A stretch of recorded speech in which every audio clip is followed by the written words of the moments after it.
Welcome in to the best in true crime podcasting. This is True Crime Tuesday. I'm your host, Tim Dennis. Got the privilege to read a truly fascinating book over the weekend, folks. You know, the con game is an interesting game at that. And it's a game that gets played on very many and very different levels. Your con game could happen at work. It could be the person sitting in front of you who could tell you, you know what? I had an interesting weekend, and they could lie their butts off about what they did this weekend, and you could buy it, hook, line, and sinker. It could be the person you run into on the street who could tell you they're a millionaire and that they've had the most interesting life, and you could buy it, hook, line, and sinker. It could be somebody on the phone who takes you for all your money and takes you for what you have in your bank account. Or it could be a certain someone in society who commits a murder right under your nose and you don't know it, who poses as a socialite and tells you that they're part of a prestigious family, and someone who gets into the news for no reason whatsoever. They're a clout stealer. They're someone who banks on somebody else's name and takes us all for a ride over nothing at all. I shouldn't say nothing at all. They took a life. They took money. They took everybody for a ride. That's our subject today. Becoming Clark Rockefeller, Murder, Love, Deception, and the Con Man Behind It All is the book that we're talking about today. Our guest is Frank Girardot Jr. And boy, has he written a book here that is absolutely astounding and will absolutely just make you think about who it is that you're talking to when you're talking to him. Let me tell you a little bit about Frank. He is an American author, journalist, victim advocate, and radio host. He's best known for the book we're talking about today, which is being reissued by Wild Blue Press under the title Becoming Clark Rockefeller. The serial imposter we're talking about isn't Clark Rockefeller, and he isn't a Rockefeller. We'll talk about that. His real name is Christian Gerhartsreiter. And we'll find out how he went from Christian to Clark in this interview. Frank got his start in journalism as a copy boy at the Los Angeles Herald-Examiner. Subsequent to the newspaper's closing, he worked for the Ontario Daily Report, the San Gabriel Valley Tribune, and the Pasadena Star-News. His 1994 story on the unsolved murder of Geneva Hilliker Elroy, the mother of novelist James Elroy, resulted in Elroy's book, My Dark Places. Now, Frank Girardot, our guest today, has won several writing awards, including the Southern California Press Association's Award for Investigative Journalism in 1995, the Los Angeles Press Club's First Place Award for Sports Writing in 1998, and he was a finalist for the 2015 University of Florida Award for Investigative Data Journalism in 2015. Frank also headed a project for the Los Angeles newspaper group titled Getting Away with Murder. Not only is Frank an author of true crime nonfiction books, he's also the co-author with Burl Barer, who's been on this show a few times, of A Taste for Murder, Betrayal in Blue with Burl and Ken Ural, and Burned, which is the biography of serial arsonist John Orr. I'm going to ask Frank at the end of this program if he'll come back and we can talk about those books as well. Now, Frank has appeared on several true crime shows on various cable networks, including Investigation Discovery. He's also been a frequent guest on Crime Time with Allison Hope Weiner on Lip TV. He's also appeared on Fox News and Dateline NBC. And he's also, his expertise goes all over murder investigation, serial arson, the Los Angeles County Sheriff's Department, Richard Ramirez, Clark Rockefeller, the one we're talking about today, John Leonard Orr, and 20th century Los Angeles area true crime. Let's welcome him in to True Crime Tuesday. Frank Girardot Jr. Hey, Frank, how are you? Hey, great. That was a wonderful introduction. Thanks. Sometimes I don't even recognize myself on the stuff. And I would love to come back on the show. Burl and I have written some fun books, and you mentioned the Burned, which is a serial arsonist. That's a wild story. None of them are quite as wild as this one, but they all have their little twists and turns. So I'd love to do it. I would love to have you and Burl back to talk about Burned, because that story in itself, that is an amazing story as well. And I'd love to get into that with you. And we've had Burl on a few times, and Burl is a very interesting guest. Yeah. So I think the two of you together would be something special here on the show. So I would love to have both of you back on a future date. Cool. Frank, love it. This book, man, I got to tell you, this book is just, you gotta sit yourself down. You got to strap yourself in and be ready for a ride with this book because, man, if you're not paying attention, you can get lost. That's the thing, right? There's so much going on. And, I did write it once before. I did a version of it almost 10 years ago. And it went out of print before the pandemic. Mm-hmm. And it's the weirdest thing. I was listening to the radio and they were interviewing Taylor Swift. And she said how she was explaining how she had bought back all her music and reissued it and redone some of it. And I thought, man, I want to be like Taylor Swift. So I bought the rights back to the book. I tore it apart and re-edited, rewrote, and re-reported some parts of it. And then, feel like I got more of the idea of telling the story like in a linear narrative instead of this, it's a wild guy. Yeah. He mentioned already, it's a guy with several names, which it's hard to keep straight, all the different names that he has. And then, you have characters that appear in the book briefly, and then, they're in his life briefly, and then they're out of his life. I wanted to really write a true crime story. Mm-hmm. And I got to thinking about it. I thought, no, this is really a true crime biography. Yeah. Of one guy who was a masterful imposter and a serial con man who, ultimately got in trouble for a lot of stuff decades after it happened.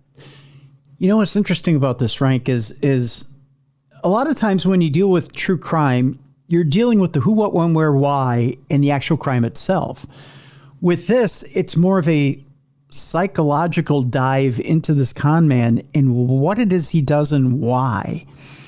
And not just looking at his disguises, but why he takes on the disguise, when he takes it on, what's his motivation for switching his disguise, and then how he tries to maneuver himself as he's getting in and out of trouble. It's almost like the art of maneuvering just before you get caught. And it's that kind of a thrill ride, of well, he's about to get it, but boom, then he shifts gears. And it's that type of ride. You know what I mean? Yeah. I mean, that's a great description. It really is that. It's kind of like, when you're a kid and you do something wrong and your parents catch you and, you just say, oh, it wasn't me. And then, sure enough, your parents say, well, it was you. And here's the evidence to prove it. He's able, though, to somehow escape that moment of truth in almost every instance. It's like something happens. People say, oh, must be you. And then he's gone. Nobody can ever hold the evidence up to say, yeah, it was, you. And really, this story starts. We might as well just say, The story starts with the discovery of a body. And the body is buried in the backyard of a home in a wealthy neighborhood just outside of Los Angeles. So it's the kind of neighborhood where, millionaires and billionaires reside. There's, gated homes. It's older and more cliquish than Beverly Hills. I want to tell you, the head of, corporations live there. A guy that was the director of the CIA lives in this neighborhood. So it's not your typical Southern California neighborhood that you'd see on the Brady Bunch or Marcus Welby or, Leave It to Beaver. This is a high-end, well-heeled, very wealthy neighborhood. And it's very unusual. Never has anyone discovered a body buried in a backyard in this neighborhood. So this, like I say, this happened in 1994, and it was what happened. Why this body was discovered is a man was put in a pool in his backyard. So they're bringing the backhoes out and they dig, and oh, hey, what's this? There's bones. And they dig a little bit deeper and they realize that these are human bones. And before long, people in the neighborhood start, remembering back a decade earlier. Mm-hmm. And what they remember is that there was a young couple that lived in that house. There was a boarder that lived there. and the mom that owned it, and they all disappeared within a year of each other. And they tell the police that, and the police come out and they start looking and they realize that, well, yeah, these bones are in fact the body of a guy named John Solis who disappeared from that home in 1985. And that sets up sort of a, in the book, it sets up a sort of like, okay, well, let's go back and look at 1985 and see if we can piece together those characters, the mother, Dee Dee Solis, John, the victim, John's wife, Linda, who's also missing, and the boarder. And everybody remembered this boarder. He lived in a back house there. His name was, as they knew it, his name was Christopher Chichester. And anybody that knew him in this town, San Marino, remembered him as kind of a bon vivant, a guy who, said he was attending school at USC, a guy who, claimed he was involved in the movie business, and a guy who also claimed to be of royal descent. He actually claimed that he was related to the Mountbattens. That's Prince Philip, married to the Queen. Yeah. And the name Chichester carries such cachet. Sir Francis Chichester sailed, circumnavigated the globe single-handedly in a tiny little, sailboat. So people were just fascinated with this guy and with his heritage. And so that kind of, ingratiated him, but people remembered him too. So the police, they dig up, they realize, okay, we got this body here, it belongs to the missing guy. Well, where's his wife? Where's the boarder? And, they look back at 1985 and to me, 1985 was just this absolutely fascinating time in LA. Oh, yes. Yeah. So I think we talk about that a little bit in the book. Well, we can talk about it now. I mean, let's take a look at 1985. I mean, you're just a little ways out from the Summer Olympics. Right. Yes, the Summer Olympics were a huge deal in Los Angeles, and it was a time when there was this like spirit of rejuvenation in America. The Ronald Reagan had, was running for his second term in office. Mm-hmm. The late 70s recession and the early 80s was kind of behind us, and good about themselves and about Los Angeles, and it was a blossoming. It had a blossoming effect. There were artists and athletes and people from all over the world came to LA to kind of experience it. And among them was Christopher Chichester. Actually, Chris's real name was Christian Karl Gerhardsreiter. And he was a German immigrant, came here actually at the beginning of the Reagan administration in the 1980s and lived in Connecticut for a while and moved across the country, ended up at the University of Wisconsin, where he met and married a woman, got a green card, and packed up his stuff and came to California. When he came to California, he was no longer Gerhardsreiter, he was Chichester.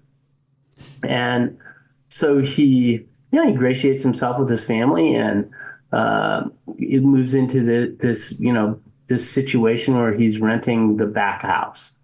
Well, at the same time, the woman who owned the house had a son who was in his 20s, recently married, working at JPL, which is the Jet Propulsion Laboratory. Mm-hmm. And just, by the way, this is very close to Caltech. Okay. And the son marries a woman who's, an artist, and they're into science fiction. Mm-hmm. So we have our characters all in place. We have Chris, John, Linda, and Dee Dee. And Linda was this fantastic painter. She painted, elves and dwarves and centaurs, and it sounds fantastic when you talk about it like this. But in that time, not only were the Summer Olympics here, but one of the most amazing science fiction conventions that has ever happened at the same time in late '84. And Linda took her paintings there and sold a bunch of them. So she's up and coming.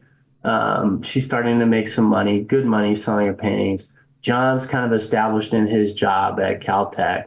And Dee Dee, who, John's mom, is an alcoholic, doesn't really like his wife.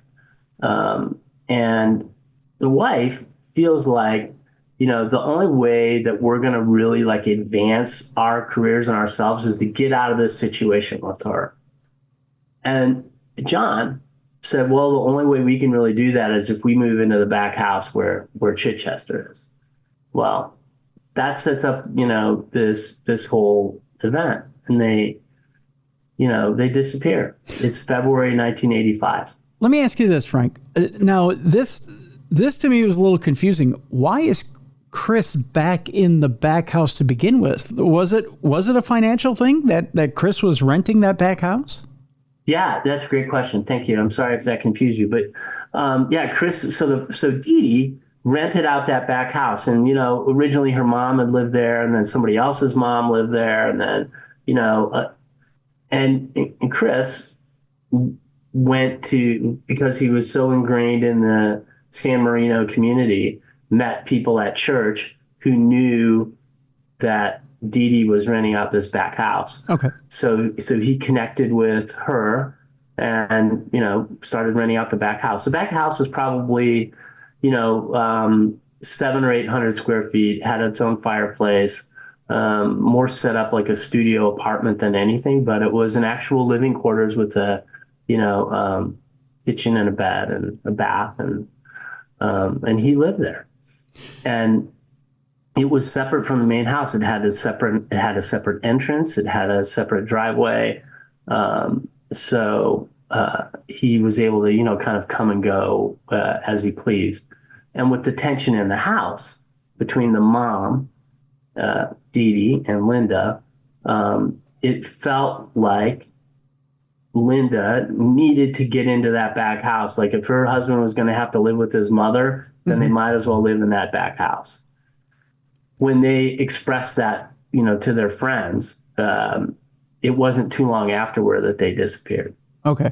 Now, Chris has kind of an interesting authenticity added to his character in that you mentioned that he meets some people at church. When he gets into town, he kind of ingratiates himself to the church, to the Episcopalian church, doesn't he? That is, 100%. That's really kind of his way in. So I think as he's developing his sort of con routine, early on, he realized that at the core of many American communities is the church. And in the wealthier communities, at least in the late 70s and the early 80s, that church would have likely been the Episcopalian church. And in San Marino, that Episcopalian church was the Church of Our Savior. It's a church that had been established in the 19th century. It was the home of Benito Wilson, who founded kind of Los Angeles, and his grandson, General George Patton, was a parishioner there. In fact, this church has a amazing stained glass window that commemorates D-Day and the march across France and into Germany, including the Battle of the Bulge and Bastogne, with a stained glass window that shows saints like St. George and stuff, but it also shows Patton on his tank with a sword slaying a dragon that's covered in scales that are swastikas. Wow. So it's super symbolic and really interesting that a guy from Germany, West Germany actually, would end up kind of like in this parish. So in this church, a lot of movers and shakers of the community were in attendance every Sunday. They're the Rotary Club guys, the junior league moms, the city council members, people who the realtors and people who did business together. So they're all all these wealthy people are in this same church at 10 a.m. every Sunday. And then Chris kind of walks in and ingratiates himself to this crowd. And it got him introduction to their daughters. It got him introduction to their businesses. It got him introductions into their pattern of speech and their approach to problem solving. And, he was able to sort of, imbue himself with that, feeling, and then just like twist it a little bit so that, well, here I am, I'm this royal and I'm in your church, and, I can help you as much as you can help me. Mm-hmm. And some of these dads were crazy. They wanted to set their daughters up with this guy because, he told them he was the 13th Baronet of Chichester. And I did actually a great interview for this book with a woman who went on a date with him. And she's expecting this royal guy to show up. And it's this little ratty guy in a Plymouth Arrow with a bunch of Post-it notes, like pasted up. And she's reading the Post-it notes, and she realized that he kept them to keep his stories straight. Oh my gosh. And so they didn't last long, didn't go far. And she went home and told her dad, why would you set me up with this guy? I just don't get it. But other dads did the same thing. That's incredible. So that's Chris living in the back house, and he's got this whole other life going. That, above and beyond what the life of John and Dee Dee and Linda, their life was, a little bit more honest, right? Yeah. Dee Dee was a divorcee who had lived in the same house since birth, inherited it from her family. John was a real smart kid who struggled with diabetes. And Linda was, a hardworking woman who worked in a bookstore and had a dream of being an artist. And so you kind of pair that, kind of all-American, hardworking, like, let's make something of ourselves family with this, guy who's like, well, he's going to be successful, but he's not going to do it in any way that gets his hands dirty. It sets up this, this interesting dynamic. That's a good place for us to take a break. When we come back, let's talk a little bit about John and Linda, their aspirations once they get to the back house, if they get there, and what happens from there. Chris has other plans, and we'll talk about those other plans that he puts in motion, some of the weird stuff he does in the back house, and how he gets out of that back house eventually, and where he goes. Because what happens from there starts a bizarre line of events that makes the book so much more interesting and gets things into this bizarre tailspin. That's the only way to put it, Frank. Our guest is Frank Girardot. The book is Becoming Clark Rockefeller, Murder, Love, Deception, and the Con Man Behind It All. It's available by Wild Blue Press. We have a link in the description of this program. Click on it during the break, folks. You got to get your hands on a copy of this book. I'm telling you, it is a story that you just won't believe. And I'm telling you, you want to talk about narcissism, meeting up with grandiosity, meeting up with just, forgive the language here, Frank, the balls on this guy to want to create these stories and yet try to keep them all straight and manage to think that he was going to get away with everything. Just the tale in itself seems too good to be true, but it is. It's all true. Becoming Clark Rockefeller. We'll talk more about Chris/Clark when we come back right here on the best in true crime podcasting. This is True Crime Tuesday. Welcome back to the best in true crime podcasting. This is True Crime Tuesday. I'm your host, Tim Dennis. Our guest is Frank Girardot Jr. The name of the book is Becoming Clark Rockefeller, Murder, Love, Deception, and the Con Man Behind It All. When we left you, John and Linda are trying to get out of Dee Dee's front house and move to the back house where Chris Chichester, as we know him now, is in that back house. And, well, let's just put it this way. We don't quite know if they're successful yet. They're successful in life. Linda has her sci-fi business, and she's an artist. She's getting some business actually selling her drawings and her painting.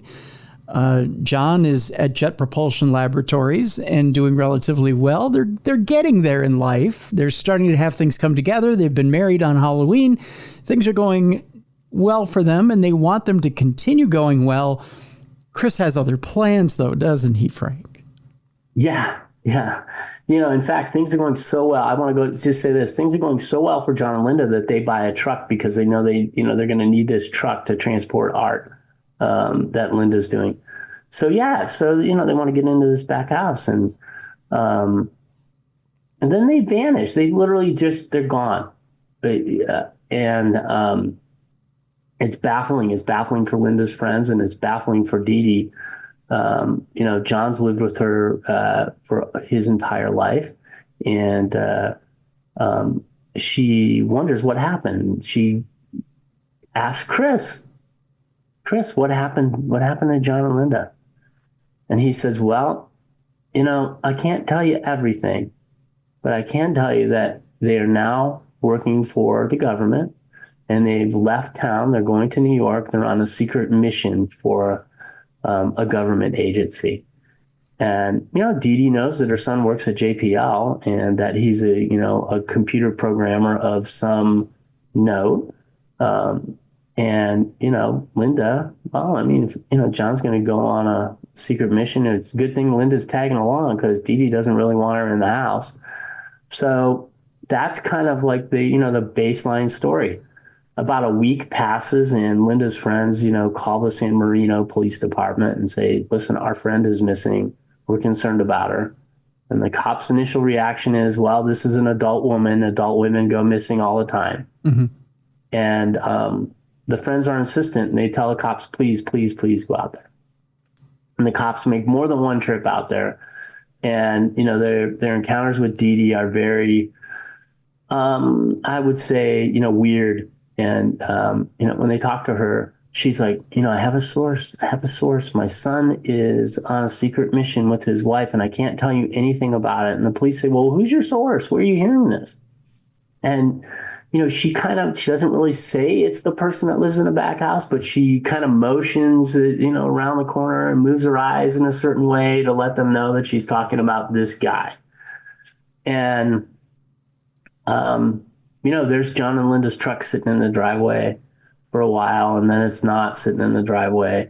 And eventually, the police go to talk to Chris in the back house, and they knock on the door, and he comes to, they explain, this is the police, we'd like to talk to you. And he comes to the door completely naked. And he's standing there fully nude. And the officer, this is the 1980s. It's a small town. He's not really processing it. He freaks out, says, put some clothes on, sir, closes the door, walks away, files that into his police report. And, they don't really they don't push. It's just okay, weird dude living in the back, not really sure what's going on here. Right. The mom's got this issue. They write everything down. That encounter, though, which happened in April of 1985, got Chris kind of doing a couple of things. He started some kind of a fire that upset his neighbors. It smelled really bad. He drove around the neighborhood looking to sell things, including a blood-stained rug, and had a party where he invited some friends over to play Trivial Pursuit. And they asked him, hey, what's going on in the backyard? Why, it looks like it's all dug up. What's happening here? And he, to which he explained, well, the lady that owns the house is putting sprinklers in, so this is what it looks like when that happens. And then he's gone too. In April of 85, he vanishes. Only when he goes, so does John's truck. And as you might imagine, Dee Dee was distraught. Mm-hmm. Linda's friends were distraught. they, interestingly, when they began asking more questions about this case right before the disappearance, they all received postcards that were signed by Linda, and they had come to them from France and said, like, hey, yeah, it's not New York, kind of overshot. I'll let you know what's going on later. Love, Linda. She sent one to her employer at the bookstore. She sent one to her best friend and a couple of others. There was 4 postcards in all that she signed and appeared to be in her handwriting. And held the friends off a little bit, at least long enough for Chris to get away. And Chris is gone, Linda's gone, John's gone, and pretty soon Dee Dee's out of the house, and people kind of forget about it for several years, at least a few years, and then something interesting happens in Connecticut. Now, wasn't there on top of the postcards? Wasn't there? There was one other instance that was kind of unusual. Didn't Chris set up Dee Dee with some sort of caretakers or something to that effect? Yeah. Yes. Thank you for pointing that out. So this is kind of actually one of the newer facts in this story is that before he left, Chris met a couple, the Weathersbys, and he connected them with Linda in order for them to take care of her. I'm sorry, he connected them with Dee Dee in order for them to take care of her when he was gone. And on the side, we don't find this out till very, very much later. He made a deal with them where he would get a cut of the estate if and when she died.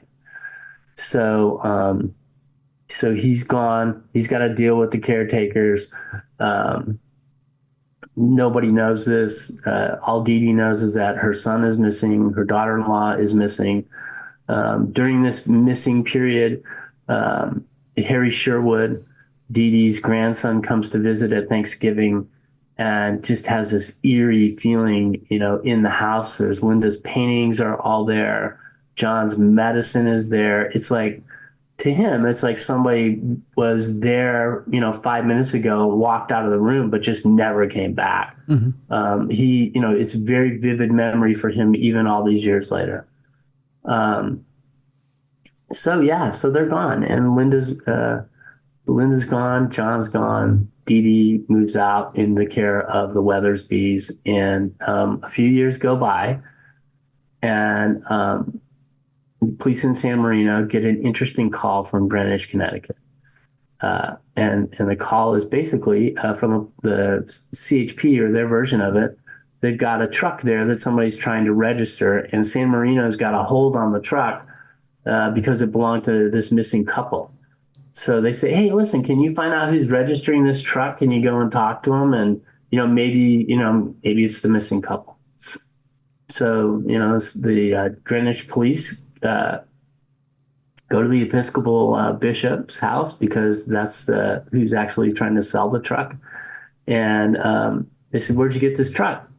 Guy says, well, I got it. I got it from a guy that lived in the back house over here, Christopher Crowe. Oh, who's Chris? Well, he's a really smart guy. He was a movie producer and lived in Hollywood. We used this truck for his productions and stuff. And, he's moving and he wanted to sell it to me. Well, that sets off another, police investigation of sorts, because they really want to talk to Christopher Crowe. Mm-hmm. And San Marino cops kind of believe that Christopher Crowe is probably Christopher Chichester, who lived in the house, but they're not sure. Greenwich police track him to the offices of Kidder Peabody in Manhattan, where he's working as a day trader in a firm, which requires a ton of licensing and all sorts of like background checks. And the reason that he was able to pass it is because he used the son of Sam's social security number as as like, for the background check. So, hey, this social security number comes back clean, no problem. So he's working at Kidder Peabody. It's 1988. and police are looking for him. And at about the same time that they're looking for him, Dee Dee dies. Um, so Chris convinces his boss and Kidder Peabody that that he wants to go to California with him. They go to California. They meet with the Weathersbys. The Weathersbys give him his payoff on the will. They come back to Connecticut and New York. The police are basically knocking on his door saying, hey, we want to talk to you about this missing couple. His girlfriend, Chris's girlfriend, tells the police, hey, I don't know where he's at. I can't find him. And he doesn't show up to work again and disappears for what is essentially a second time. He's living in Manhattan with his girlfriend, and he tells her, hey, let's get married. We can get married and we can live happily ever after, and we'll have a good time. And they go up to Maine to kind of prepare for the wedding, and they want to go to dinner. And so he calls down to this restaurant and he says, hey, we'd like a table for two, and we're going to have your finest lobster dinner. And the people say, no, sorry, no tables. Mm-hmm. Sorry, sir. So he waits 10 minutes, calls back again and says, hey, I'd like a table for two, please. I said, well, sir, we're sorry, there's no tables. And he says, even for a Rockefeller? And then, oh, sir, well, Rockefeller, please, Mr. Rockefeller, come down. We'll set you up a table. We'll give you the finest lobster dinner. And at that point, he becomes Christopher Gerhardt, who was Chris Chichester, who is Christopher Crowe, becomes Clark Rockefeller. He becomes this, stately sort of American icon. And because people treat him a certain way and with such deference and respect, he tells his girlfriend, hey, I don't think we need to get married anymore, but you know what you can do? On your American Express, just get me a second card and put my name on there as Clark Rockefeller, which she does. So now he's got a card that says he's Clark Rockefeller. He's living the life of Clark Rockefeller. He's got a pretty decent pad in Midtown Manhattan. He starts collecting art. The police have kind of given up trying to find him. The truck's gone. And, it's kind of this great life that he leads between 1988 and 1994, really. And we get to 1994, and that's when John's body is discovered in the backyard. Well, now, before we get to John's body, with Clark Rockefeller also comes a new occupation. Doesn't he tell people he's involved in world banking? Well, yeah, he just a small, with him, everything's just a small little thing. It's just a detail. I'm involved in world banking. I do lending for, countries that are in need, countries like, you may have heard of Thailand or, some smaller countries in Africa like Rwanda. And he does this all, this is his pitch to people. Listen, I'm involved in world banking. And he and his girlfriend drift apart, and he actually hooks up with another woman who is a consultant at McKinsey, which, is like that's where Pete Buttigieg was a consultant. Mm-hmm. And so, she's just impressed with his resume and the fact that he's a Rockefeller. But she's also concerned that he doesn't ever seem to have money of his own. And he says, well, there's a rift in the family. I'm waiting for the estate. Out of the goodness of my heart, I donate my time to world banking for these third world countries. And, it's his hope that this is going to, just pay off for him and change her life and his life. And it does, but in a different way. So he also claims he has a rare art collection as well. Well, yeah. So, the thing is like, we're telling this story. It's crazy. We're going off in all these different directions. We got girlfriends, name changes.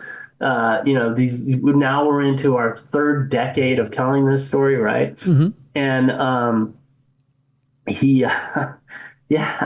involved with the Knoedler Gallery, probably the longest oldest, most respected gallery in New York, which is also the center of this giant modern art fraud. So, Clark, living in Midtown, claims he has Rothkos and Pollocks and, all sorts of these great works of modern art. And he keeps them rolled up in tubes on the floor, because that's how billionaires are. And they that's how they treat their art. But it's, people, they encounter him and they buy into this whole sort of idea that, well, he's an eccentric, Rockefeller billionaire. He marries a second girlfriend, and they settled down pretty quickly. They met cute, right, over a game of Clue. Okay. It's pretty. He was Professor Plum and she was Miss Scarlet, and it wasn't just the board game Clue. They went to a party where to gain entrance into this party, you had to dress as one of the characters from Clue. And then they do like a murder mystery night. So that's how they met. They had a real murder in that room, interestingly enough. So they meet cute, they get married, they settle down, they're still living in Midtown. She's, Stanford and Yale, Stanford grad with a Yale master's, gets a job at McKinsey. And, she's essentially supporting his, billionaire lifestyle. And they have a child together. Mm-hmm. And the child is extremely attached to Clark. Mm-hmm. So much so that, he teaches her languages and math, and like they've created this like deep bond with one another. And he convinces his wife that they need to, first move to Boston and then, get a home in New Hampshire so that this young woman can have the, finest of educations and be exposed to the best of society that America has. And they do, and they live in Boston, and he lives in Boston as like this Boston Brahmin. He kind of becomes Thurston Howell III, and his wife becomes Lovey. And when you say that, you literally mean that. Like he takes on some of the mannerisms of Thurston Howell III. Yeah, it's crazy. Way back when he first came to the U.S., the family that he lived with said he did like two things. One of them was eat all their food, and the second one was sit in front of the television and study Gilligan's Island, and specifically study Thurston Howell III, his mannerisms, the way that he spoke, the way that he talked to people, the way that he, treated people. And so now we have this kid that was a teenager, 3 decades later, entering his 40s, who's actually taken on the persona of Thurston Howell III, living in Boston, as a socialite, belonging to the Algonquin Club, using every little kind of avenue that he can to, dupe people into believing that he's somebody he's not. And by the way, all this is taking place while there's a pretty significant murder investigation going on in California. This body's been found. I think the police realized very early on that it's the body of the John that used to live there, and that the lone suspect is Chichester, who they now know is this German national. Mm-hmm. And, and so there's this manhunt. There's a massive manhunt. They put stuff on like, America's Most Wanted and Unsolved Mysteries, and the police go on TV and, talk about this case because, hey, dead body in a nice neighborhood buried in the backyard isn't cool. But the one freaking thing that kind of stymies it is that OJ happened within 3 weeks. So here we have this publicity blast on the body and the missing guy and all this kind of personas that they knew about. And then OJ kills Nicole and Ron, allegedly. Mm-hmm. And, and so the entire focus of the world's media, went away from the body in the backyard to the celebrity, his dead wife, the chase, the trial. And so we get to 95, and, this is kind of just a forgotten case. The bones are kind of lying around the coroner's office. The case file is pretty dead. All the leads have been kind of used up, and nobody's gone back to Greenwich to like kind of follow the path through the girlfriend to Manhattan to Boston. Because if they had, they would have caught him. Yeah. I tell you, Frank, I think we want to leave some of the really good stuff at the end for our readers to read, because the way this thing ends up is just too good to be true. I mean, he does get to Boston, but his final caper, what ends up getting him in jail and getting him caught, is a little too good to be true. It's wild. I mean, so. Oh, go ahead. Yeah, I know. I don't want to interrupt you, Tim, but I mean, what happens in Boston is crazy, and essentially, he and his wife get a divorce, and he decides that he's going to kidnap their child, change his identity again, change her identity, and just slip away into the night on a ratty catamaran that he's going to sail around the world on, sort of like Sir Francis Chichester did all those decades earlier. And but the thing is, it's like, I think the part that he didn't really think through is that when a Rockefeller is great, it opens a lot of doors. But when a Rockefeller is involved in a kidnapping case, especially a child abduction that becomes an Amber Alert, that also becomes international news. Yes. And it did quickly. And, led to this massive like dragnet of people on the lookout for Clark Rockefeller, who the FBI pretty quickly realized was, not Clark Rockefeller. He was Christian Gerhardt's writer, Christopher Crowe, Christopher Chichester, wanted for a murder that happened in San Marino. And, if they were going to catch him, they were also going to try him for the kidnapping of his daughter. So it's a crazy story, and it's not even over once he's arrested. Yeah, exactly. So let me ask you this, Frank. What was Christopher's, and I'll call him by his real name, what was Christopher's main sin here? Was it pride? Was it ego? Was it narcissism? What was it? If he would have let one thing go here, and what would have let him get away with everything? I think so. I imagine that if he had not, been so attached to his daughter, if he had just kind of slipped off into the night as whoever he was intending to be, he had $800,000 in gold coins.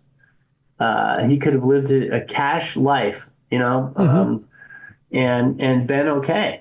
But the idea that the daughter was his possession, the narcissism involved with that, the reflection, of her into him and him into her, was too much for him to walk away from. And that became his Achilles heel. Pretty obviously. I think also, though, it's hard to project, the future from the past, but I think, at some point, I imagine technology's better. Cold case investigation is far more scientific, and somehow somebody would have pulled up this case, walked through it one more time, and said, "Oh, it's this guy. Where is he?" And they probably would have found him. So it was I think for him, it was a matter of time. Now, Christopher is still alive. He's incarcerated and will be out relatively soon. I take it, correct? So all this crazy stuff happened almost more than a decade ago, and he got a 27 to life sentence in the California state system. California, it's like 2/3 of your time is kind of credited, becomes your sentence. But there's also, in California, as you probably heard, there's a huge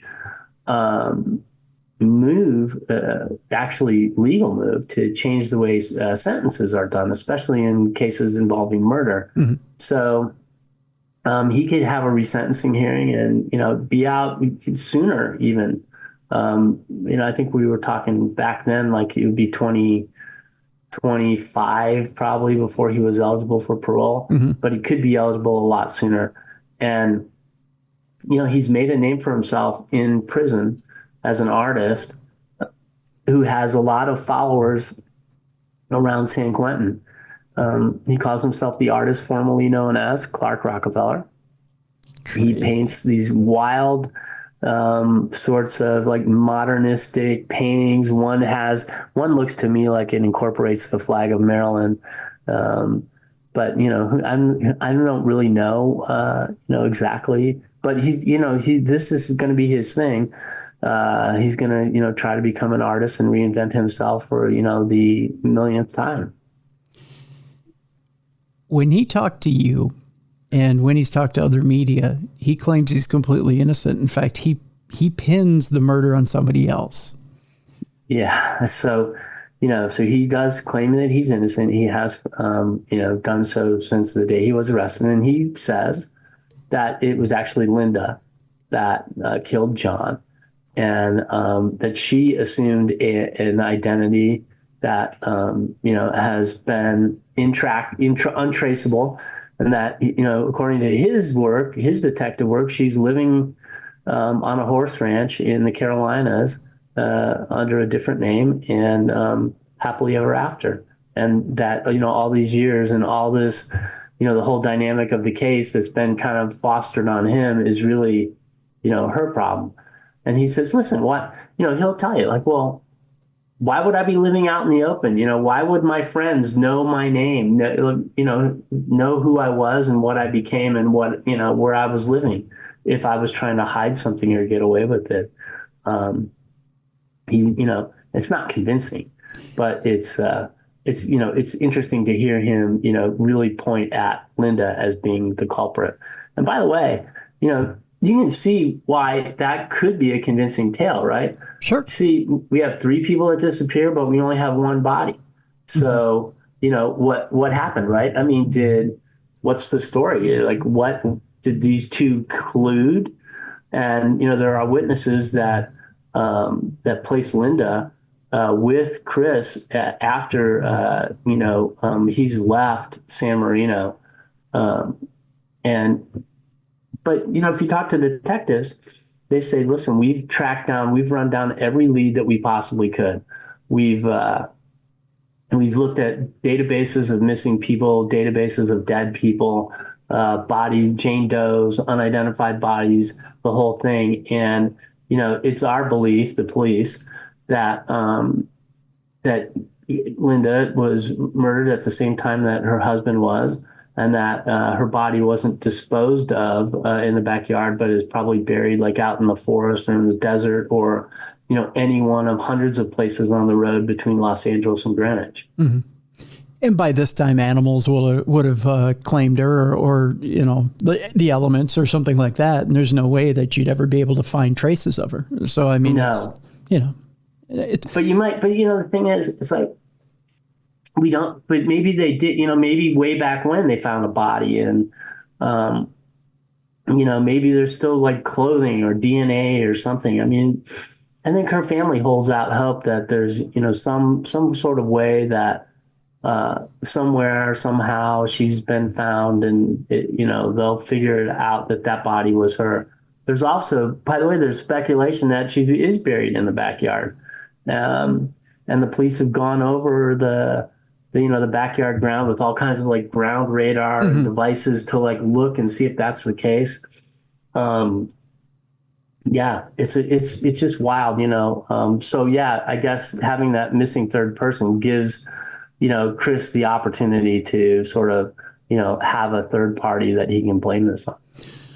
Well, I hope they find out what happened to Linda soon, because again, if they do find out what happened to Linda, and it's, God forbid it's something tragic, there's another charge you can bring him up on, and you can keep him behind bars. Yeah, that's right. They didn't charge him for 2 murders; they only charged him for 1. That's right. And so if you were to find the second and you go back to this whole story again, then yeah, that could be a good outcome. That would be the best outcome, I think, for Linda's family and her friends, because they went through this whole thing. They instigated the police reports. They instigated the investigation. They were the ones who got the letters. They're the ones that came to court every day. Mm-hmm. John's sister came to court every day too. Yep. What a nice lady, Ellen Soas. But to them, it's like, well, okay, great. We got answer to half of this, but we don't know what happened to the other half. And the police, detectives, the LA County Sheriff's detectives that investigated this case, I'm 100% convinced that the answer is Linda's dead. She's been dead for a long time. And, if we found her, we would try him for that. Well, we hope for the survivors' sake that justice is done here relatively soon, that they do find Linda's remains, or they find Linda, one or the other, and that this gets wrapped up, and that something happens with this, that there's some sort of resolution, because to have that hanging there over people's heads and not knowing for certain is it leaves an unrest with the heart, and it is painful to go through that day by day, not knowing exactly what happened to that loved one. Yeah, her mom and sister are really, broken up by her being gone. Yeah, absolutely. The book is Becoming Clark Rockefeller, Murder, Love, Deception, and the Con Man Behind It All. Frank Girardot has been our guest. Frank, I want to thank you so much for being on the program and telling us this incredible story. And again, I encourage everyone to go out and get that book by Wild Blue Press. Thank you, Tim. I really love this show, and I look forward to, talking to you again in the future. And by the way, I hope you all enjoy the book, and you'll see my email addresses in there. If you want to reach out and ask me questions about it after you've read it, please do. I'm happy to take them. And I've already started on my next project. It's a Substack, and you can just find me on Substack and start there. Absolutely. And let's get you back on with Burl. We'll talk about Burned. All right, great. Thanks so much. Thank you, Frank. And okay. All right. Folks, let's lighten things up a little bit. Let's bring in Beer City Bruiser. It's time now for Dumb Crimes and Stupid Criminals. It's Crayon News story time.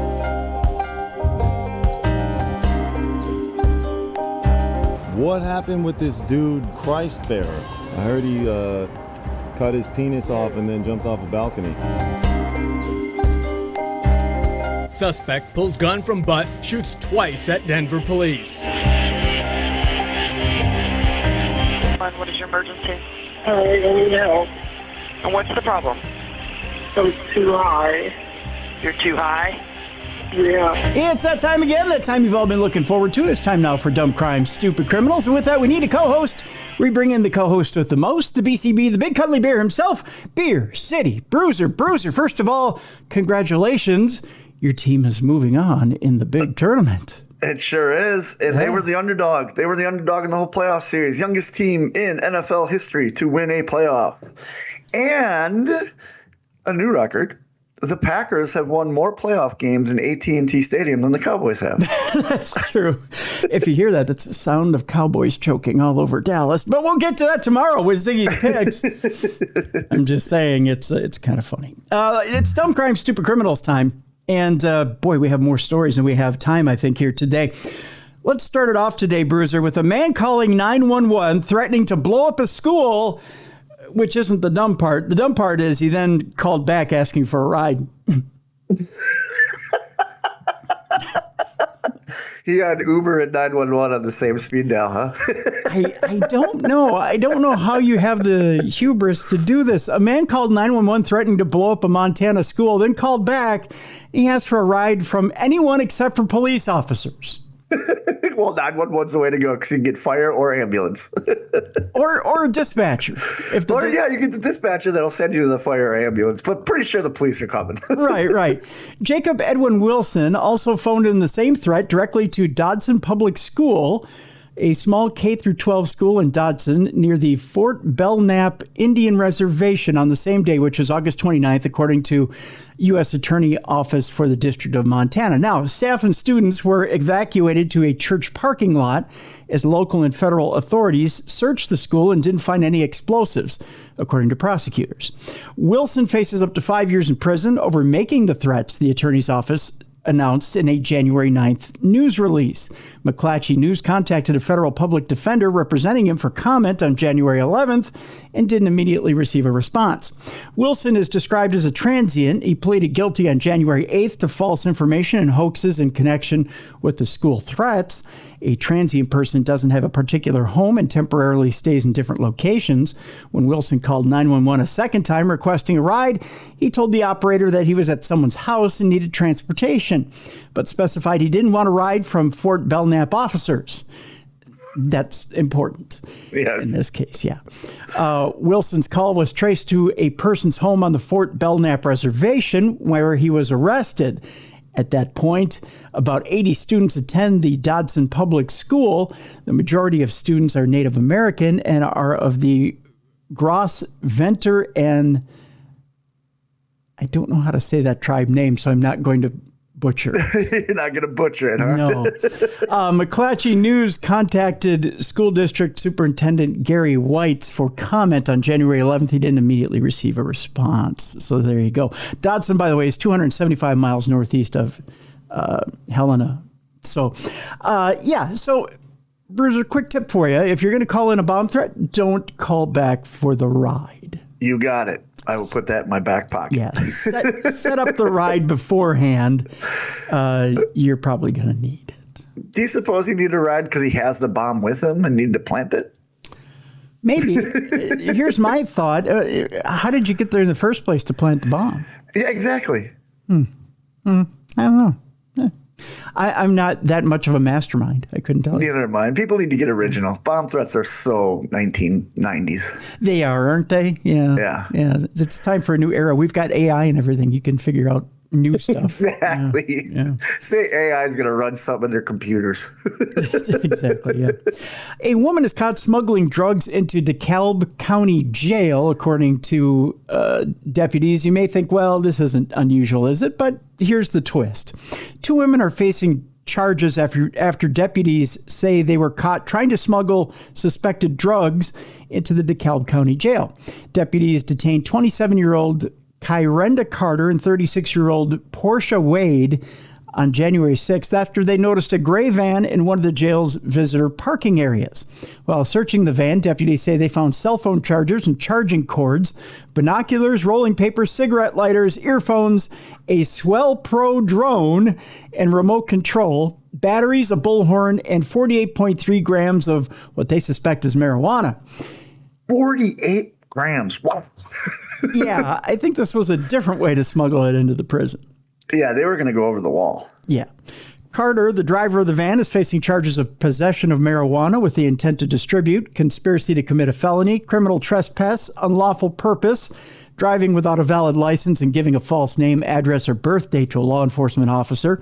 Wade was charged with possession of marijuana with the intent to distribute, conspiracy to commit a felony, and criminal trespass with unlawful purpose. This is, believe it or not, Bruiser, the second time in recent months that deputies have arrested 2 suspects allegedly attempting to smuggle items into the jail. In December, 2 men were reportedly caught with drugs, cigarettes, cell phones, and more in a different parking lot at the jail. I think they got a new dispensary open there at the jail with all kinds of new items for the inmates. I think so. And this kind of ruins my thing that if you ever do drugs in prison, it's coming from someone's butt. Because this isn't coming from someone's butt. This is coming from a drone. Yeah. Well, it's more sanitary. It is, you know, but still, I was trying to keep people safe in prison by not doing drugs because it'd be butt drugs. But now they're just fighting that cause. That's true. Have you ever had your debit card either stolen, your number stolen, or had it cloned and then had it used somewhere else, and then you've had those charges just pile up? I've had someone try to hack my debit, but we have such good security. And Mrs. Bruiser's on her finances. She caught it right away. Oh, there you go. So she, it was in an airport. So she bought me one of those wallets that have the the blockers on it. RFID, blocker? Yep. Yeah, Yep. I just got one of those as well. An employee at an AT&T retailer in Wisconsin was arrested and allegedly used a customer's debit card to pay their citation. We go to Prairie du Chien, Wisconsin, where an employee of the authorized AT&T retailer in southwestern Wisconsin was arrested after she allegedly used a customer's debit card to pay off the debt, which reportedly included a citation. Someone had to pay it. She wasn't going to. That's the worst thing you can pay with a stolen debit card. Exactly. Wait, so you're telling me that if someone gives me their debit card and I'm working in a local retail shop, that's not for me to use whenever I want? No. That's not a free pass to go pay whatever you want to pay off. Yeah. Oh, nerds. I thought it was. Nah. Oh, nerds? Really? That's the worst you could come up with, huh? We're in Wisconsin. Gotta That's say right. it. Yeah. According to the Crawford County Sheriff's Office, an investigation was conducted after deputies received a report of financial fraud at a retailer in Prairie du Chien on January 5th. During the investigation, authorities determined that 31-year-old Jessica Burntgen, a 31-year-old mobility employee from Bagley, allegedly used a customer debit card without their permission to make purchases and pay off debt, including a citation in Grant County. Again, really a citation. Burntgen was subsequently arrested and taken to the Crawford County Jail on a charge of financial transaction card crimes, the easiest way to get caught. Yes. It's all electronic. It's all traceable, and it's coming back to you. The Crawford County Sheriff's Office was assisted by the Grant County Clerk of Courts and AT&T, because why wouldn't they help out in this case? I don't know. Here's a story that's close to your heart and close to your gut, Bruiser. Okay. A new driver charged with having a beer while driving to celebrate passing a road test 20 minutes earlier. You should have just waited, man. Well, hey, I passed. How about we crack a cold one? And he's from Canada. Of course. So it's crappy beer. Well, no, not necessarily crappy beer, but It is. Maybe he likes some of the good stuff. A 25-year-old Canadian man had his driver's license a measly 20 minutes before he was pulled over by police, who caught him drinking a beer in celebration of passing his driver's test. The Brampton man had just gotten his G2 license, which is a second-level permit drivers in Canada receive before they get their full G-class license, which sounds kind of cool. It sounds like they're flying an airplane. It does. They got really cool classes. They do. When the Ontario Provincial Police caught him weaving in and out of traffic and speeding down a highway. You shouldn't be doing that. No. In celebration. And in only 20 minutes. I mean, you're kind of a lightweight if you're, That's got to be the fastest citation in driving history. You got to think. In celebration, the driver cracked a beer and decided to drive back to Brampton on Highway 10. Ian Michelle with Caledon OPP alleged. We know what OPP means here in the States. The driver flew past an unmarked police vehicle, Michelle said. According to police, the car was operating at about 30 miles per hour over the speed limit. Oh, wow. He was flying. He was really celebrating. Not only does he have a lead belly, he's got a lead foot. Yeah.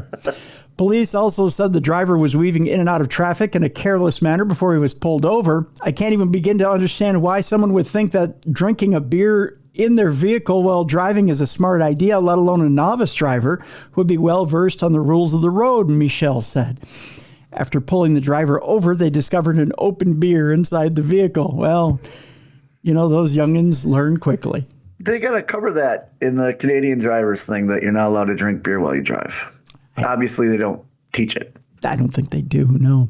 The driver allegedly registered a blood alcohol concentration above 0, breaking a law that states new drivers must have no alcohol in their system.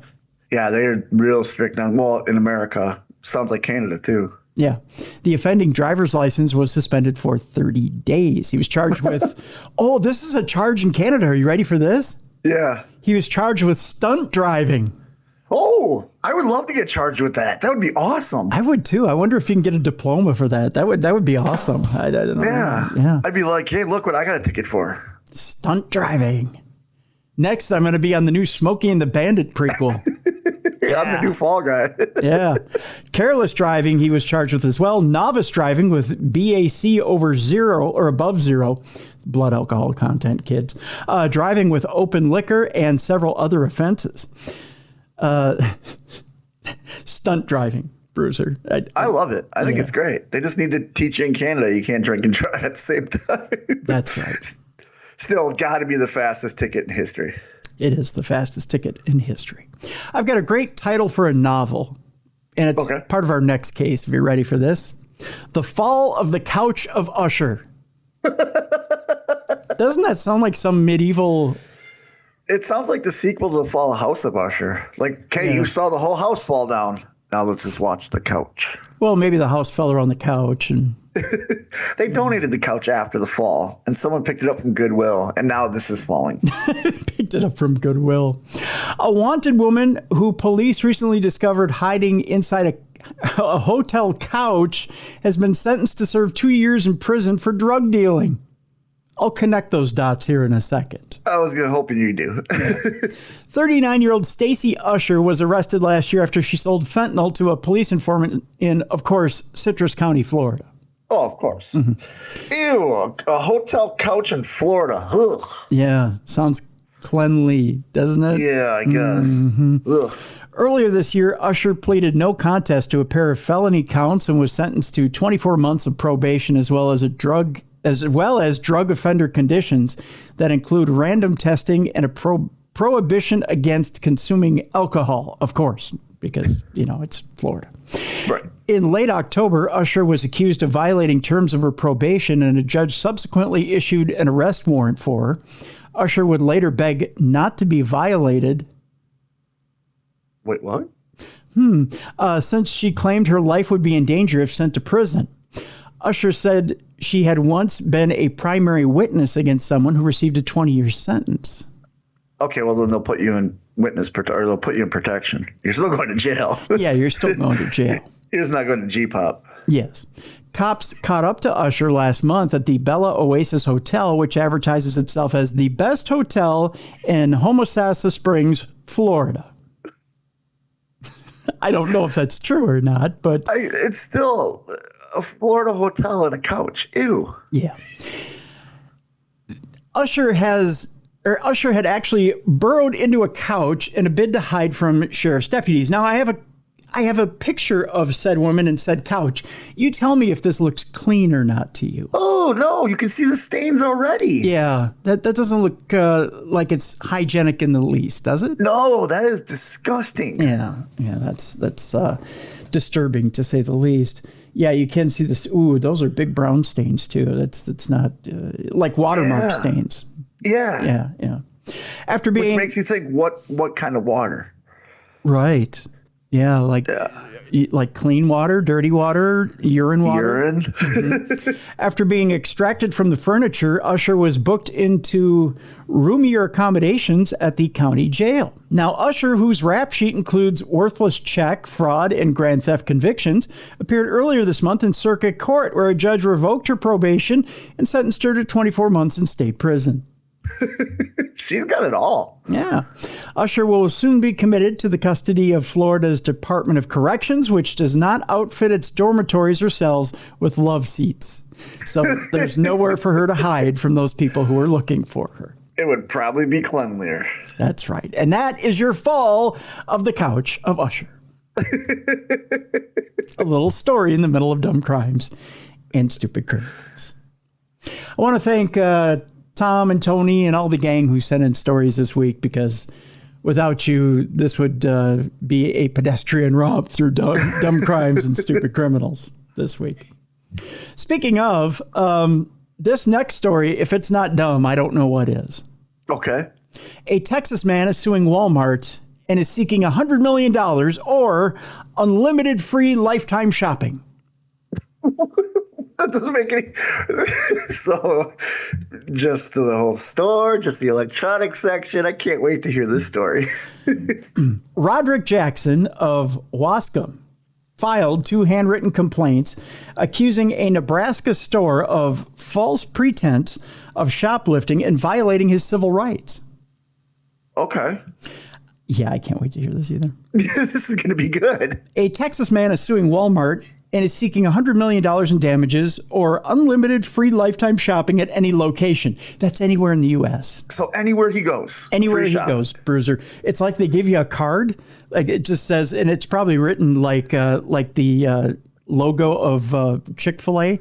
Yeah. It just says more shopping here and unlimited shopping here. And it's signed by Sam Walton, right? Yes, signed by Sam Walton. Roderick Jackson of Wascom, Texas, filed 2 handwritten complaints Monday in U.S. District Court for the Western District of Arkansas. This kind of sounds like a Arkansas thing. I'm impressed that he did it handwritten. Good for him. Yeah. He took the time. He did. And nobody does that anymore, do they? No, nobody does. Everyone emails. Yeah. Walmart's headquarters are in Bentonville, Arkansas, by the way, in case you didn't know that.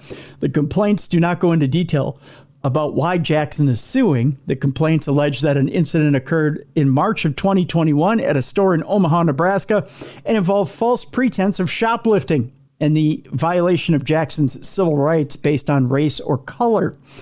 Jackson is also asking that Walmart pay all of his court fees. He filed the complaints without an attorney and could not be reached at a phone number listed for him. Of course not. A spokesperson for Walmart said Thursday that it does not tolerate discrimination of any kind. Mr. Jackson's allegations are almost identical to a lawsuit he filed against our company in 2021 that was dismissed. So this isn't the first time he's done this. He wants that Walmart. Free Walmart. He loves the free Walmart. Probably because he shoplifted from there before and it was free that time. We intend to defend the company against the allegations, Walmart said, once we have been properly served, and will quickly ask the court to dismiss any claims that are without merit, the company went on to say. In 2021, Jackson sued Walmart over the same alleged incident. He wrote in that complaint that he was racially profiled and falsely accused of a crime, which led to his being arrested. According to the complaint, Jackson suffered emotional distress and pain from handcuffs. The complaint did not name the police department. He initially sought $100 million and a huge credit for future shopping, that's in quotes, but later amended the complaint to ask for $175 million in damages, because evidently unlimited shopping is not a thing. Well, I love that he's not going after the police at all. So you clearly knows he just wants that free Walmart bucks. That's right. The case was dismissed last year because he failed to properly serve Walmart, according to court documents. So that's part of it. So basically, when you walk into another Walmart, you can see this guy's picture. It says, "Do not serve." Right. Yeah. Let's move on. We're going back to Florida, where a crab leg caper is taking place. It is afoot, and a Florida man stole shellfish valued at over $400, according to deputies. Deputies with the Volusia County Sheriff's Office responded to a shoplifting call early Friday morning at the Winn-Dixie in Deltona and made contact with 2 men and staff outside the store. You got to love it if it's not deeply discounted. It's deeply in your pants, if you know what I mean. Mm-hmm. According to an arrest affidavit, a cashier witnessed a man in a jacket leaving the store while concealing several bags of crab legs. He was followed by an older man who did not appear to be holding any merchandise, the cashier told deputies. The store manager followed the men outside and confronted them about the alleged theft. According to the affidavit, the men attempted to leave, but their vehicle wouldn't start. As the man holding the crab legs attempted to return them to the store manager, he was advised that Winn-Dixie would pursue criminal charges because we don't take back warmed up shellfish. And mental note, if you're going to steal seafood, make sure your car works. That's right. By the way, okay, I'm going to show you the guy who perpetrated the crime. Who do you think he looks like? Matt LaFleur. He does kind of look like Matt LaFleur, but I'm going to throw out somebody else. You ready? Yeah. CM Punk. Yes, he does. It's if Matt LaFleur and CM Punk had a child. That's right. And sent them to go get crab legs. Then it was this guy, and he put him in his jacket. While questioning the man accused of taking the crab legs, later identified as 33-year-old Kurt Beck, love child of Matt LaFleur and CM Punk, deputies said he stated he knew what he did was wrong. After questioning the other man, deputies learned that he did not steal any merchandise and was acting only as the driver for Beck due to Kurt's license being suspended. Well, hey, I give the guy credit. His license is suspended, so he found a getaway driver. Yeah, well, he's trying to obey the law while breaking the law. Just make sure that your getaway driver has a car that works. Right, exactly. Beck was arrested on charges of petty theft and violation of probation for possession of a controlled substance and was booked. Jesus, so he's smoking meth while he's stealing crab legs. Come on. And was booked into the Volusia County Jail. Of course, Florida. Thank you. That is Florida for you. More food news for you here, Bruiser. I love food news. What would you take a bullet for? What kind of food? As far as food? Yeah, fast food especially. Good barbecue. Oh, yeah, I would too. Yeah. Yeah. If it's real good barbecue with that nice smoke ring and some good sauce. Oh, yeah. Yeah, By the way, my favorite barbecue, Jelly Bean and Julia, they're moving over from Anoka to Coon Rapids. Oh, is that closer for you, or is that? It is closer for me, yeah. They actually they found a building with a place where they can set up a full bar. Oh, really? Okay. Yeah. So they're expanding. Good for them. Yeah, good for them. So, yeah, Jelly Bean and Julia moving to Coon Rapids, I think, here in February. See, that's worth taking a bullet for. Yeah, see? Yeah. And then you can get a drink when you're trying to walk it off. Exactly. Yeah. So there you go. Well, this guy says that cops fired 55 shots at him while he was sleeping in the Taco Bell drive-thru. Not something I'd take a bullet for. No, definitely not. And as he took those 55 shots from cops as he was sleeping in the Taco Bell drive-thru, he says the city owes him $5 million. Oh, okay. There you go. Nearly 5 years ago, police officers fired 55 shots at 20-year-old Willie McCoy, killing him as he slept in his car at a Taco Bell drive-thru in California. That according to a federal civil rights lawsuit. 6 Viejo Police Department officers opened fire on McCoy after they were called to a report of an unconscious man slumped over his steering wheel at the restaurant in the city on February 9th of 2019. Why would you fire 55 shots at somebody who's unconscious? I don't know. Why not try to wake him up first? Well, evidently he began to stir. They began shooting at McCoy as he started to stir, scratched his shoulder, and slumped forward again. Ollie That's a oxen deep free. sleeper. Holy cow. Right. Maybe he was drunk. I don't know. But that's you don't shoot. Yeah. The officers said they saw a gun in McCoy's lap, but had no reason to believe he committed a crime. So why are they shooting at him? I don't know. Now Viejo will pay McCoy's family $5 million in damages to settle the lawsuit filed against the city and its police officers. Melissa Catherine Nold, one of the attorneys representing the case, told McClatchy News in a statement on January 10th, "We want to be clear that money does not equal justice for a young man that was murdered," Nold said. On January 9th, the Viejo City Council approved the $5 million settlement agreement, inclusive of all attorney's fees and costs. That, according to city spokesperson Christina L. Lee, the settlement avoids the expense of what would likely have been several additional years of litigation and does not imply an admission of liability or wrongdoing by the city of Viejo or any city employee. Lee also added, regardless of the circumstances, we do not want to acknowledge that all loss of life is tragic and continue to offer our sympathy and condolences to the family and friends of Mr. McCoy. How could they say they didn't do anything wrong? They shot him 55 times. Right. But it wasn't wrong. And, all life is sacred, blah, blah, blah, blah, blah. Here's your $5 million. Yeah, they literally shot a sleeping man 55 times. How are they not at fault? I don't know. I guess money makes it all go away. I guess so. I don't know that Taco Bell is worth $5 million either in my life. No, it's not. So I just putting it that way. 3 more stories here in Dumb Crime, Stupid Criminals for today. Another food story. All right. This time, what food would you like to be beaten with, Bruiser? If I'm going to be beaten, I want a loaf of bread. Hey, you're onto something there. Yeah, if I have to get beaten, it's going to be a loaf of bread. That's right, because it's got a little bit of nice give to it.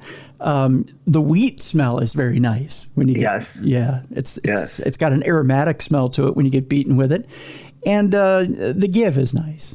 And I'm not a gluten-free guy, so you can take any kind of bread. That's right. Yeah, you won't break out in anything. Yeah. Nope, I'll be fine. Yeah, you'll be fine. Well, this patron was charged with Subway sandwich battery. See, so kind of bread. Yeah. This man threw a hero at a clerk over his unsliced grub. Jeez. Unsliced, huh? Yeah, some people just lose their patience way too quickly. They do. Upset that his sandwich had not been sliced into 2 pieces. Oh, really? Come on, man. Come on. Just ask them. They'll do it. A Subway customer allegedly threw the offending hero at a store clerk, striking her with the grub. Oh, brave guy. Cops say that 54-year-old, way too old to be throwing a tantrum, Alberto de Barros, was collared following a confrontation at a Subway restaurant near his residence in where? Stewart, Florida. Of course. Of course, it's in Florida. Subway worker Cassandra Pierre Lewis. Is it Louis? It probably is Lua. Yeah. It's Lua. It's probably Cassandra Pierre Lua. Told sheriff's deputies that DeBarros, a licensed building contractor, became upset with her after finding out his sandwich was not separated. Just ask him to do it, man. Come on. Yeah. Following a brief verbal exchange, Pierre Leu said DeBarros began causing a disruptive scene after the Subway worker announced that she would no longer be serving DeBarros. The sandwich was thrown at Ms. Pierre Leu. The sandwich, which struck Pierre Leu in her mid to lower body section, is not further described by investigators. So they don't want to tell us what kind of sandwich it was. Yeah. So he hit her between nipples and navel. Yeah.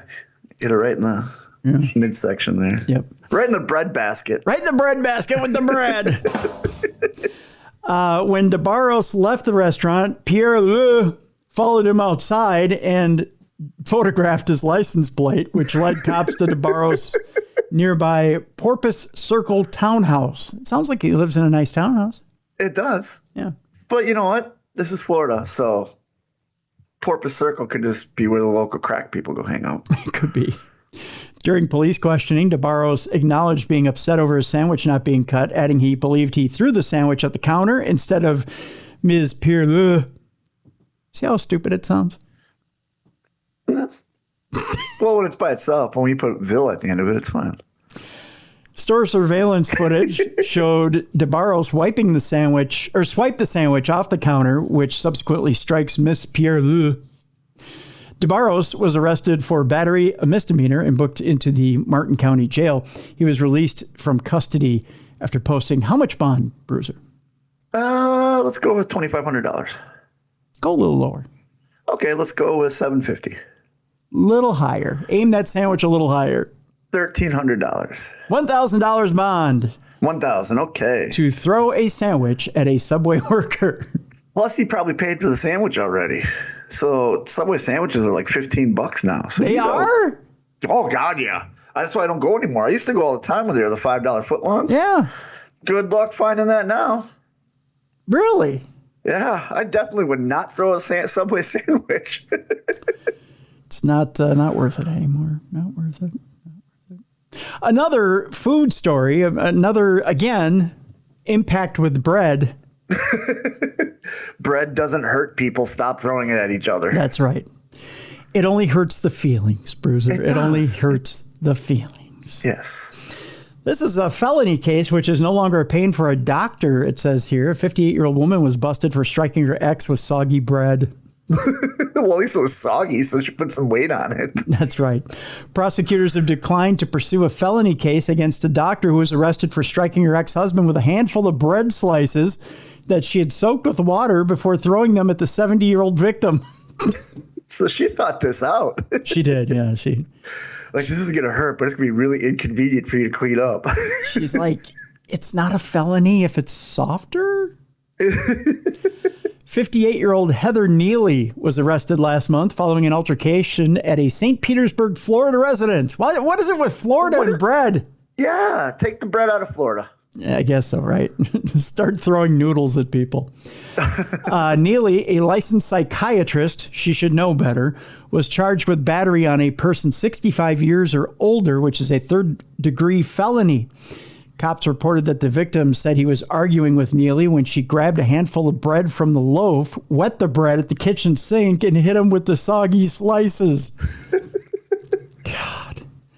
When deputies arrived at the house in response to a 911 call from the man, the front of his shirt was wet with several pieces of bread stuck to the shirt. Oh, of course. Don't remove the evidence. No. You got to prove that it happened. Exactly. Yeah. After being read her rights, Neely reportedly stated that nothing happened between her and the victim, but she could not explain the wet bread in the garbage can of the kitchen. This is what a wet bread throwing psychiatrist looks like.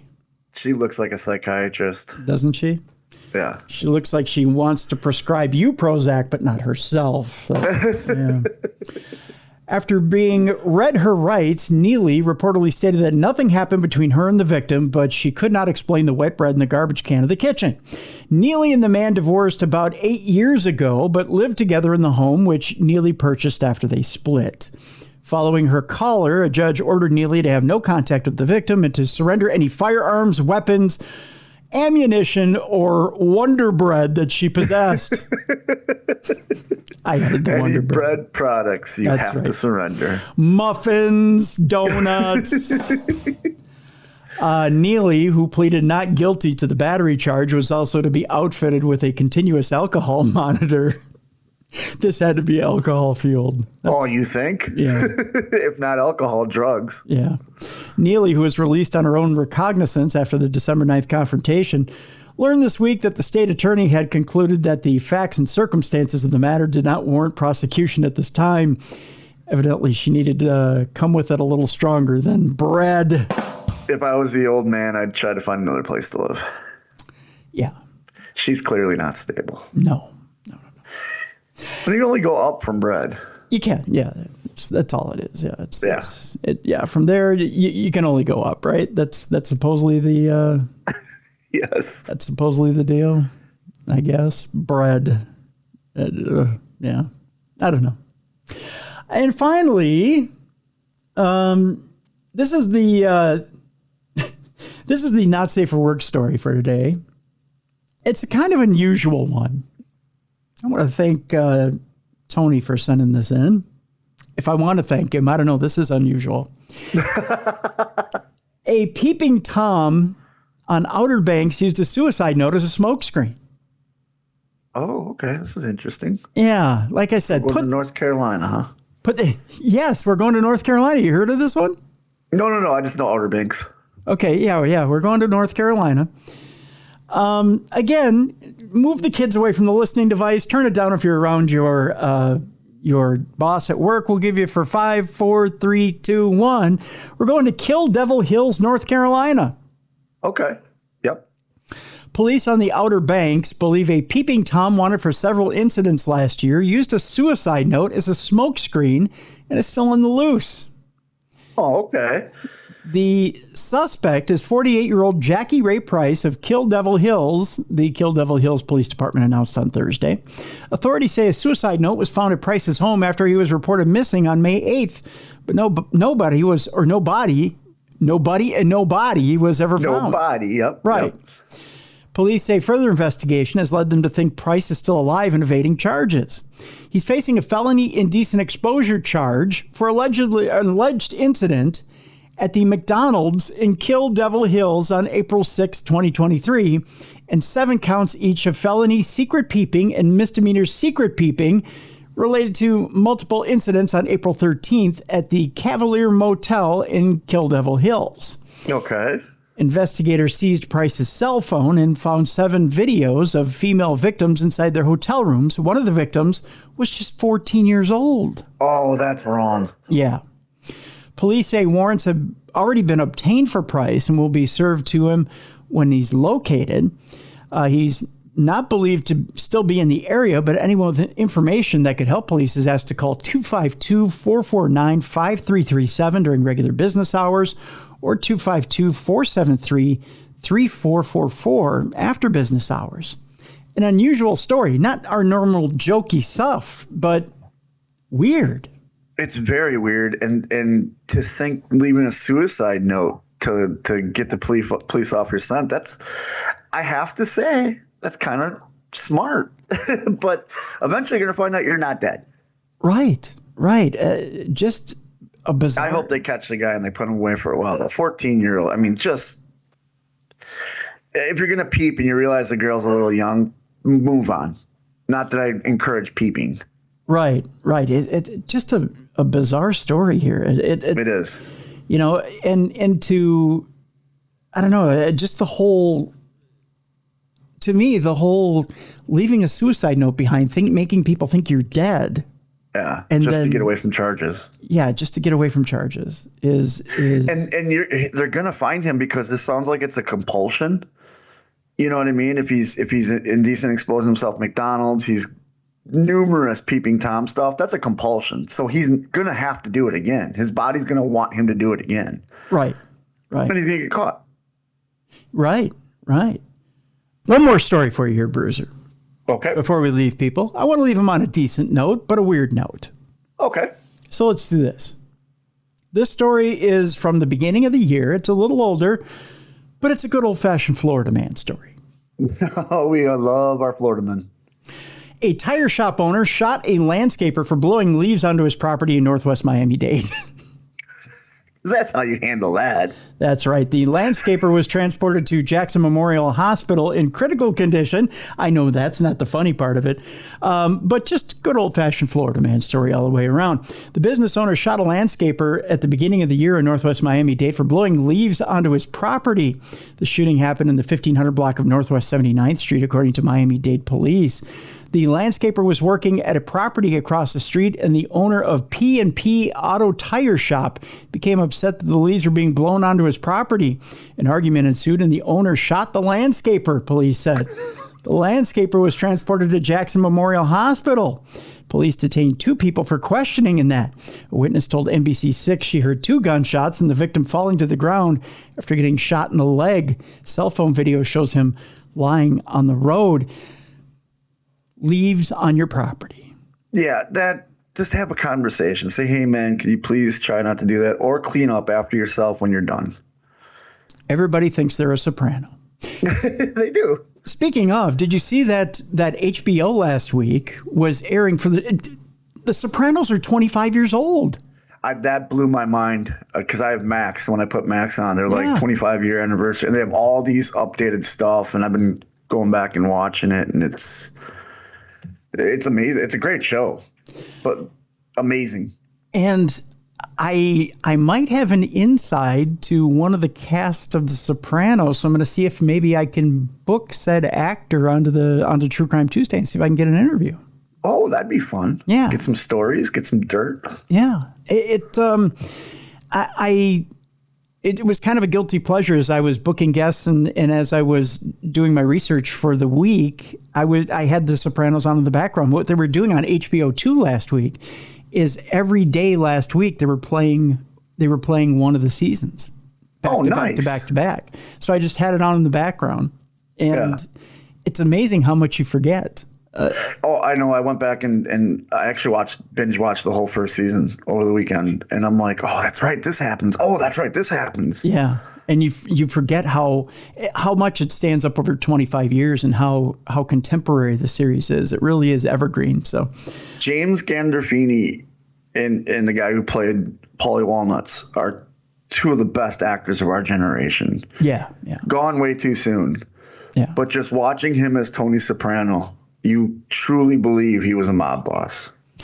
What is the movie with Brad Pitt and Julia Roberts? Is it The Mexican?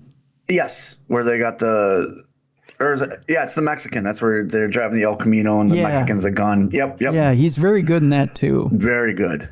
And there's also a rom-com that Gandolfini's in where he's excellent as well. But yeah, there's he was gone way too soon and such a talented actor. But just the range that he showed as Tony Soprano was amazing. Exactly. And then that last season where he's in the coma is really where he stretches and he's Kevin Finnerty. And keeps saying, well, I'm not Kevin Finnerty, but maybe I am Kevin Finnerty. And when he's in the coma and he thinks that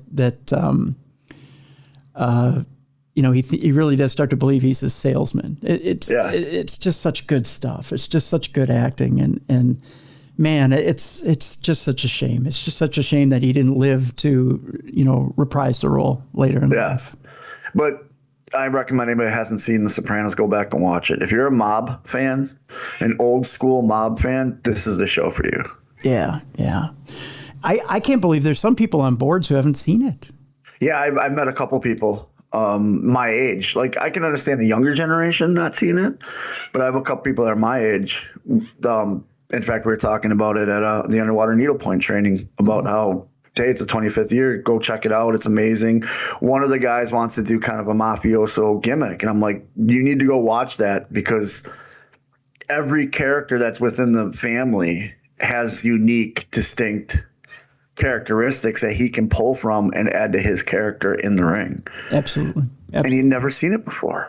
That's crazy. That's just crazy. I've seen The Godfather, all the Godfathers, but I've never seen The Sopranos. There's never going to be another show like that. That's for sure. Right. Bruce, that'll do it for today. What do you got going on this weekend, buddy? This Saturday, January 20th, AML presents Act of War Games 3. It will be streaming on TitleMatchNetwork.com. It's at the Winston-Salem Benton Convention Center. I am on George Sell's team, managed by Violent J, going against C.W. Anderson's team, managed by Arn Anderson. And what War Games is 2 rings surrounded by a cage. It's probably the most violent match in professional wrestling, and very excited to be a part of it. The undercard looks amazing. There's a 5-way. If you don't tune in for the War Games, tune in for the 5-way scramble match. It's a 2-ring scramble match with 5 guys, and I can't tell you enough. There's going to be holy shit moments left and right. So it's AMLWrestling.com if you want tickets, TitleMatchNetwork.com if you want to watch it. And if you want to train with me, AMLWrestling.com/training. Come train with me, and I'll make you an underwater needlepoint. There you go. I'm up at KNSI this weekend. I had to switch out weekends because we had a winter storm move through here. And hey, 75 miles for an old guy is not a one way is not a good thing to do in a major winter storm. So I switched out weekends with Todd. I'll be up there this weekend and just doing the KNSI thing this weekend. KNSIradio.com on Saturday from 7 to 9 a.m. Central Time. Tomorrow on the big show, Supernatural News. And I want to thank Frank Girardot today for being on the show. Becoming Clark Rockefeller is the name of the book. Go pick it up. We have a link in the description of this program. For Beer City Bruiser, I'm Tim Dennis. Thank you so much for tuning in to True Crime Tuesday, and join us tomorrow for Darkness Radio. Again, thank you so much for joining us today for True Crime Tuesday.